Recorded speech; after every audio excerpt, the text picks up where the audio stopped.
Movie শুরু হয় প্রাচীন প্রাগ শহরকে দেখিয়ে, তবে সঠিক সাল বা বছর এখানে উল্লেখ করা হয়নি। যেখানে দেখা যায় নিপীড়ন আর অন্ধকার সময়ের মধ্যে টিকে থাকার জন্য ইহুদি জনগণ খুঁজে নেয় এক নিষিদ্ধ প্রথা, প্রাচীন রহস্যময় আর সেই ভয়ঙ্কর প্রথা হলো কাবালা। এই কাবালার শক্তিতেই তারা ডেকে আনার চেষ্টা করেছিল এক অদ্ভুত রক্ষককে, যে নির্যাতনের হাত থেকে তাদের বাঁচাবে। এরপর আমরা দেখতে পাই একটি সিনাগগের ভেতরের দৃশ্য।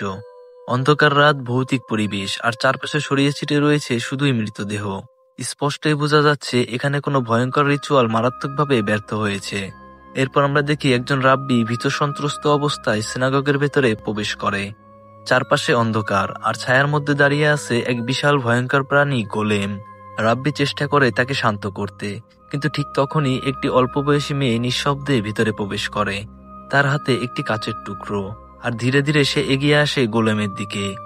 রাব্বি আতঙ্কিত হয়ে সতর্ক করে, কিন্তু মেয়েটি থামে না। তার উপস্থিতি গোলেমকে রাগিয়ে তোলে, আর সেই মুহূর্তেই গোলেম তার দানবীয় শক্তি দিয়ে রাব্বিকে নির্মমভাবে হত্যা করে। কিন্তু কি হতে যাচ্ছে এরপর তা দেখার আগেই হঠাৎ দৃশ্যটি কেটে যায়। এরপর আমাদের নিয়ে যাওয়া হয় 1673 সালে লিথুনিয়ার একটি ছোট্ট ইহুদি গ্রামে, এবং পরিচয় করানো হয় এই মুভির প্রধান চরিত্র হান্নার সাথে। হান্নাকে এই গ্রামের শামান অ্যাবিগেলের কাছে চিকিৎসা করাতে দেখা যায়। 7 বছর আগে হান্না তার একমাত্র সন্তান জোসেফকে হারিয়েছে। সেই স্মৃতি আজও তার মনে ঘুরপাক খায়। তাই সে গোপনে ওষুধ খেয়ে এসেছে, যাতে আর কখনো তার মা হওয়ার যন্ত্রণা সহ্য করতে না হয়। কিন্তু তার স্বামী বেঞ্জামিন হান্নার এই সিদ্ধান্তের ব্যাপারে কিছুই জানে না। সে এখনো স্বপ্ন দেখে একদিন তার পরিবার পূর্ণ হবে, তাদেরও আবার একটি সন্তান হবে। হান্না মাতৃত্ব এড়াতে চাইলেও তার কৌতূহল ও বুদ্ধিমত্তা তাকে অন্য পথে টানে। মহিলাদের সিনাগগে ঢোকার অনুমতি নেই, কিন্তু হান্না গোপনে নিচের কক্ষে বসে গ্রন্থ শোনে। পবিত্র গ্রন্থ আর কাবালার রহস্যময় জ্ঞান জানতে তার সীমাহীন আগ্রহ।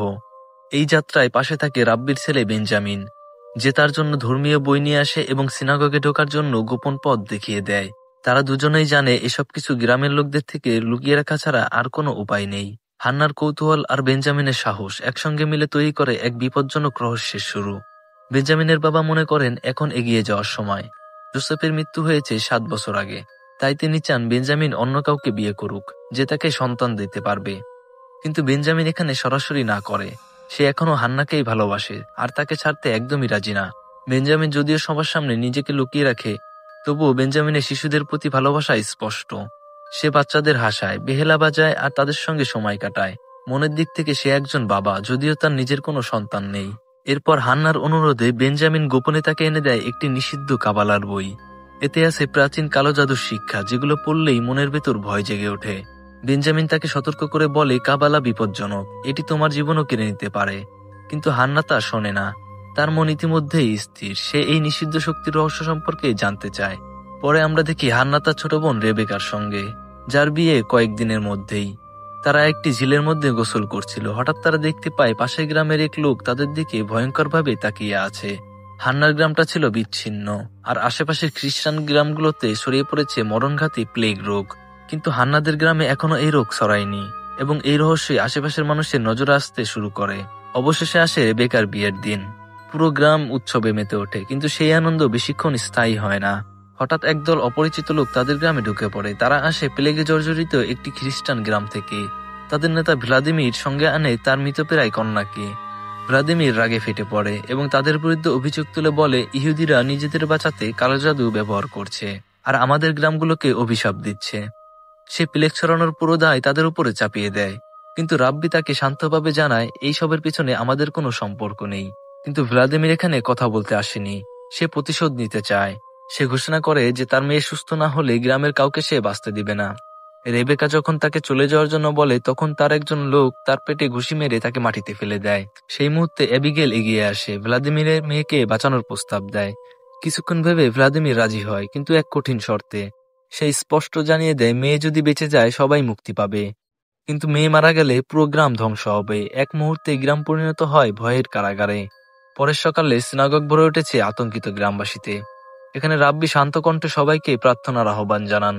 তিনি বলেন এটা ঈশ্বরের পরীক্ষা, সহিংসতা কোনো সমাধান নয়।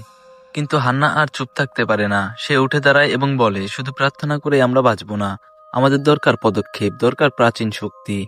সে ঘোষণা করে কাবালার নিষিদ্ধ শক্তি দিয়ে গোলেম ডাকার কথা, এক রহস্যময় রক্ষক যে নির্দোষদের জন্য যুদ্ধ করবে। বেঞ্জামিন তো হতবাক। তাকে থামানোর চেষ্টা করে, কিন্তু হান্নার চোখে তখন শুধু আগুন। সে জানে বিশ্বাস যথেষ্ট নয়, এখন সময় এসেছে কাজ করার। এবার আসুন বুঝি গোলেম আসলে কি।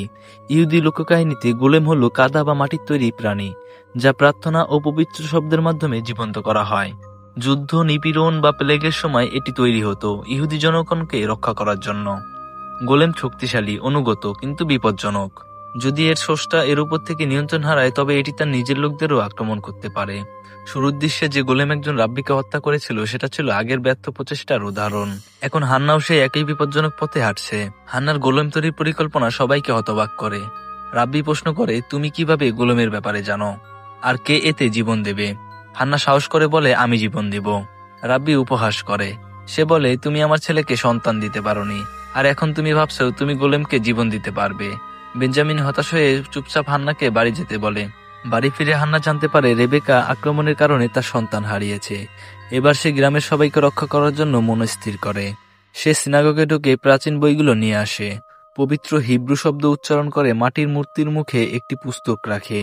এই পুস্তকটাই হলো চাবি, যা গোলেমকে জীবন দেয়। পুস্তক সরালে গোলেমও মারা যাবে। রিচুয়াল শেষ হলে হান্না ক্লান্ত হয়ে পড়ে। পরের দিন সকালে ঘুম থেকে উঠে সে দেখে কিছুই বদলায়নি। হতাশ হয়ে সে বাড়ি ফিরে আসে এবং সেভাবে তার রিচুয়াল হয়তো কাজ করছে না। সেই রাতেই শুরু হয় আসল ভয়ের খেলা। গোলাঘর থেকে ভেসে আসে এক অদ্ভুত শব্দ। ঠিক একই সময়ে বেঞ্জামিন আবিষ্কার করে হান্না আসলে গোপনে গর্ভনিরোধক ওষুধ খাচ্ছে। ভেঙে পড়ে রাগে সে ঘর থেকে বেরিয়ে যায়। এদিকে হান্নার কানে আবার সেই শব্দ আসে। সাহস করে গোলাঘরে ঢুকে সে। সেখানে দেখতে পায় কাদামাটি জড়ানো একটি ছোট্ট ছেলে, হাতে সেই পুতুল যেটা হান্না একসময় জোসেফের জন্য বানিয়েছিল। কিন্তু চোখের পলকেই ছেলেটি অদৃশ্য হয়ে যায়। বিভ্রান্ত আর আতঙ্কিত হয়ে হান্না বনের ভিতরে ফিরে আসে, কিন্তু সে দেখে তার বানানো মাটির মূর্তিটি সেখানে আর নেই। ঠিক তখনই ভ্লাদিমিরের লোকেরা হঠাৎ আক্রমণ চালায়। তারা হান্নাকে বেঁধে ঝুলিয়ে ফেলার চেষ্টা করে, কিন্তু শেষ মুহূর্তে ঘটে অদ্ভুত ঘটনা। আক্রমণকারীদের শরীর টুকরো টুকরো হয়ে যায়, যেন কোনো অদ্ভুত শক্তির দ্বারা ছিঁড়ে ফেলা হচ্ছে। দড়ি ছিঁড়ে পড়ে যায় হান্না। আতঙ্কে কাঁপতে কাঁপতে সে শুধু দেখে কেউ একজন তাকে বাঁচিয়েছে। আর তখনই সামনে আসে কাদামাটিতে ঢাকা সেই ছোট্ট ছেলেটি। প্রথমে ভয় পেলেও হান্না বুঝতে পারে এটাই তার তৈরি গোলেম। সে তাকে বুকের কাছে টেনে নেয় এবং গ্রামের সবার থেকে লুকিয়ে রাখে। এদিকে গ্রামের মানুষ এখনো প্রার্থনা করছে নিজেদের বাঁচানোর আশায়। কিন্তু রেবেকার স্বামী রাগে অন্ধ হয়ে গোপনে এক বন্দুক জোগাড় করে। বেঞ্জামিনকে বলে সে প্রতিশোধ নেবে। সেই রাতেই হান্না গোলেমটিকে বাড়ি নিয়ে আসে, গোসল করায়, যত্ন করে সাজায়। গোলেমের অদ্ভুত চোখে সে তার হারানো জোসেফকে দেখতে পায়। মা হিসেবে তার ভালোবাসা ফিরে আসে। অ্যাবিগেল সতর্ক করে বলে, এটা কোনো রক্ষক নয়, এটি একটি আত্মাহীন দানব। শয়তানের সাথে চুক্তি করে একে জীবন্ত করা হয়েছে। কিন্তু হান্না ভয় পায় না। ভ্লাদিমিরের মেয়ে মারা গেলে সে পুরো গ্রাম ধ্বংস করে দেবে। এখন গোলেমই তাদের একমাত্র ভরসা। অ্যাবিগেল তখন বলে, ছোটবেলায় সে এক গোলেম দেখেছিল, একই প্রকারের। শেষমেশ সেই প্রাণীটি তাদের নিজেদের লোকদেরই হত্যা করেছিল। সে বলে, বিপদ কেটে গেলে তুমি তাকে মেরে ফেলো, আর তাকে ধ্বংস করতে হলে তার মুখে থাকা কাগজটা সরাতে হবে, তাছাড়া তাকে মারা সম্ভব না।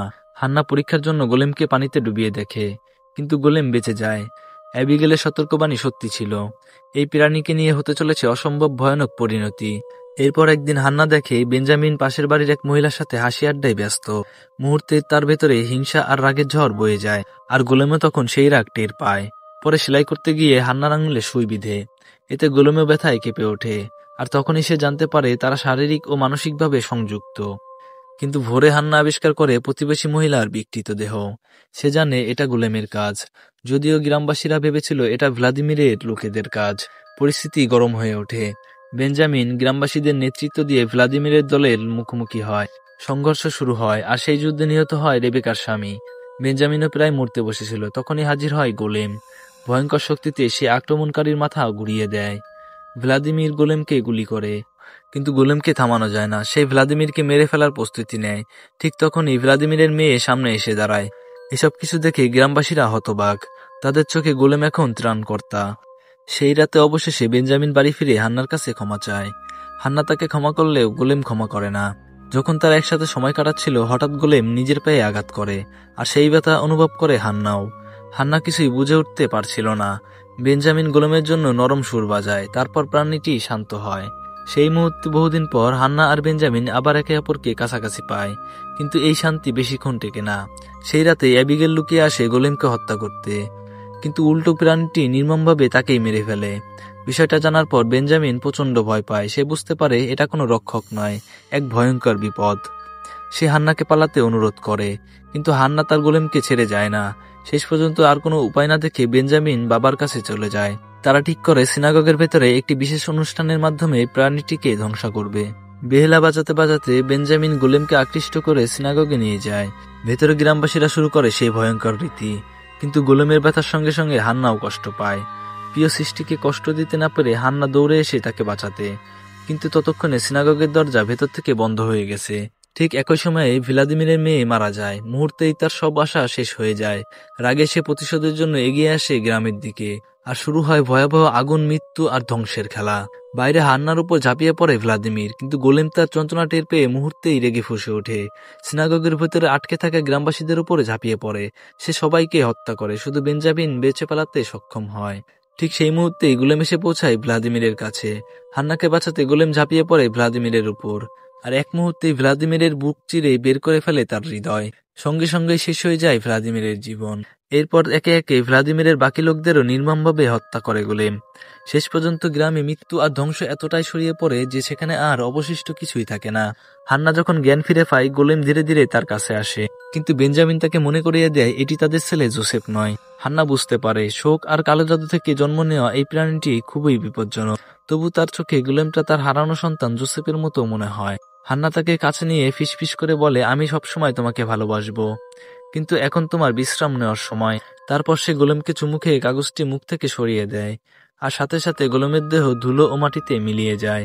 এতে হান্না আবারও ভেঙে পড়ে, কিন্তু বেঞ্জামিন পাশে থেকে তাকে সান্ত্বনা দেয়।